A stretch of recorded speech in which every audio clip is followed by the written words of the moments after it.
In the last video, I said we're briefly going to talk about Softmax output. Why briefly? Well, because in a future video, we're going to go through a programming problem with Softmax output using Tensorflow in Python. Okay, for now, what is Softmax output? Well, in simple machine learning projects, like for example, when we have a binary classification, yes or no, cat or non-cat, malignant tumor or benign tumor, our output neuron is going to be either one or the other value. However, when we're dealing with Softmax output, our output is going to be a vector of probability distributions over a set of values that are mutually exclusive. So what does that mean? Now let me exemplify this in an appropriate context. Let's say we want to recognize handwritten digits from 0 to 1. In this case, our output vector is going to have 10 values, one for each label.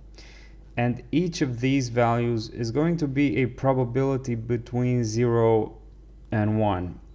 Now the sum of all of these values is going to be 1, since we're talking about a probability distribution.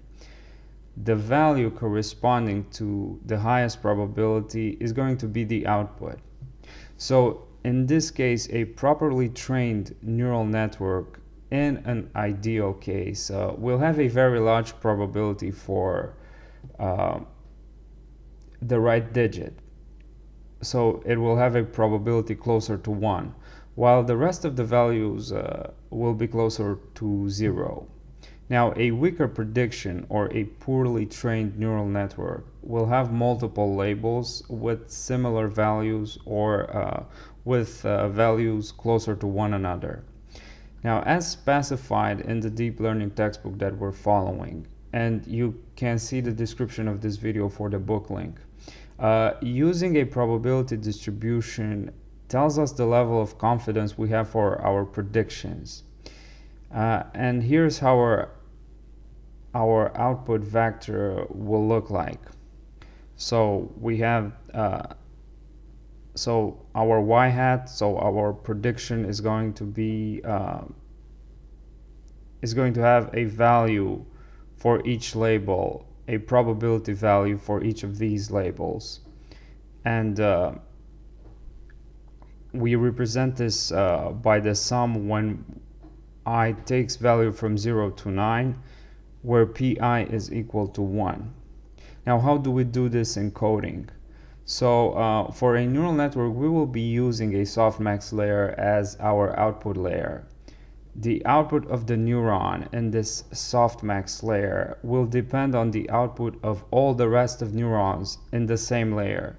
So as we've said, the neurons will be mutually exclusive in terms of their value. Alright, I hope you get the main idea from this video, that a softmax output allows us to use a probability distribution over a set of labels when the machine learning or deep learning problem we're dealing with is a multi-class classification. Now we'll be more specific in a future video when we use softmax in a programming problem.